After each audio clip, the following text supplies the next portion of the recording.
thank Senator Correa and State Assembly Member Solorio for being here, and Mr. Chairman, Barbara, thank you, Barbara, and the City Council was behind me a minute ago. I don't know if they still are. There they are. Look, let's just take a minute here. Just everybody take a deep breath and look around this crowd. Before you give up on America and just think you got to be mad, look around this crowd. You have African Americans, Hispanic Americans, Asian Americans, from Vietnam and the Philippines and China and India and where? And Arab Americans, and all over the Middle East. A few lost Irishmen like me.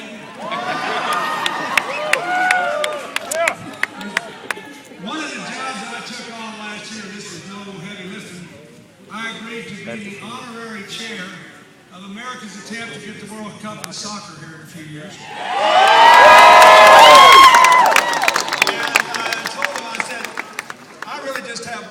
Point. The United States is the only country where you could come and no matter which 12 teams make the final, we can fill the stadium with hometown fans. Now look, here's what I want to say. I realize that except for a few dissident signs, and I welcome the people that aren't with us, that's another thing that makes America special. Nobody tells us what to say or what we can say. I'm largely talking to people today who are supporting Loretta Sanchez. So what I want to say to you is, I want you to let me give a little bit of a non-conventional speech here and tell you what I think you ought to be saying to everybody who is not here between now and election day. Because frankly, most of this election, it's been highly entertaining. I mean, the Tea Party's made it interesting. We've got people interested in wrestling and witchcraft. Oh, yeah! You go, Bubba! For governor, there used to be a Republican congressman in Colorado who keeps saying President Obama is a Muslim who abolished Christmas in the White House, and when they showed him the Christmas tree, he said, that's what I mean. See, it's full of hidden Muslim symbols.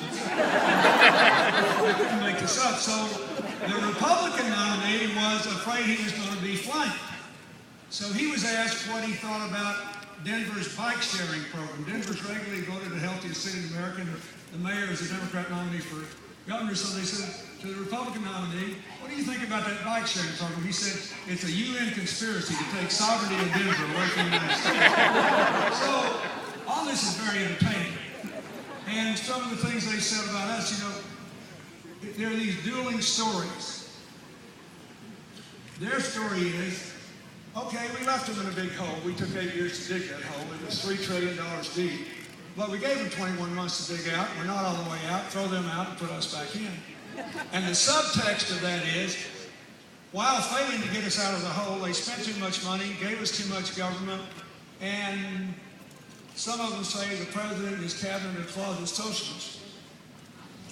And that's what they're saying, isn't it? Okay, and then we have a story. Our story is, yeah, we were in a deep hole and we're not all the way out of it, but at least we stopped digging.